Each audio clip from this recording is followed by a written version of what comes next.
হয়। এই দুঃখ, কষ্ট, বিপদ আমাদের কোমরকে সোজা করে, আমাদের পায়ের মাটিকে শক্ত করে। চিল্লায় বলেন ঠিক কিনা? প্রতিকূল পরিবেশে কিভাবে বাঁচতে হয় এই দুঃখ কষ্ট আমাদেরকে শিখায়। এজন্য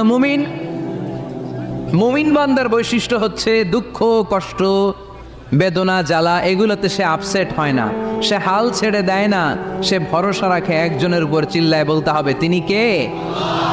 কারণ মুমিন জানে রাত্রি যত গভীর হয় অন্ধকার তমানিসা ভেদ করে সুবহে সাদিক হয়।